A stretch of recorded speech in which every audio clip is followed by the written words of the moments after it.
Hi friend, চলে এলাম আজকে আবার একটা নতুন ব্লগ নিয়ে। অনেক দিন পর ব্লগ বানালাম। আজকের ব্লগটা হচ্ছে আমরা সবাই পুরী ঘুরতে যাব, তাই সবাই রেডি হচ্ছি। আর আমার হাজব্যান্ড রেডি হয়ে আমাদের বাড়ির ডুবলিকে একটু আদর করে দিচ্ছে। সে তো যাবার জন্য ছটফট করছে, আমার হাজব্যান্ডের কাছে আদর খাচ্ছে।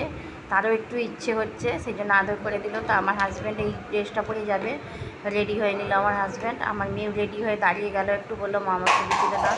আমিও রেডি, আমারও সব কিছু হয়ে গেছে। চুলটা ভালো করে একটু আজরিয়ে নিলাম, দিয়ে এবার আমরা বেরিয়ে যাব। আমরা শুধু টোটোর অপেক্ষায় আছি, সেই জন্য বসে রেডি হয়ে বসে আছি। আর এদিকে আমার মেয়ে একটা চিপস নিয়ে এইবারে ছটফট করছে, এবার ওটা ওকে কেটে দিতেই হবে। সেই জন্য বাবার কাছে বায়না করছে যে আমাকে চিপসটা কেটে দাও। বাধ্য হলো ওর বাবা চিপসটা কেটে দিতে, সেই জন্য ওকে চিপসটা কেটে দিচ্ছে। তো আমাদের টোটোর সময় হয়ে গেছে, টোটো চলে এসছে। এই দেখো আমরা সবাই টোটোয় উঠে পড়েছি পুরী যাওয়ার জন্য। আমাদের লাগেজ রেডি, একটা ব্যাগ নিয়েছি আর একটা হচ্ছে ট্রলি ব্যাগ নিয়েছি।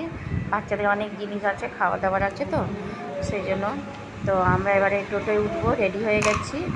আর আমরা এখানে আমাদের বাসুরিয়াতে ট্রেনে উঠবো, উঠে তমলুকে নামবো, ওখান থেকে ট্রেন, সেই জন্য টাইমে যেতে হবে। তো আমরা টোটোয় উঠে পড়েছি, টোটোয় করে যাচ্ছি আমরা।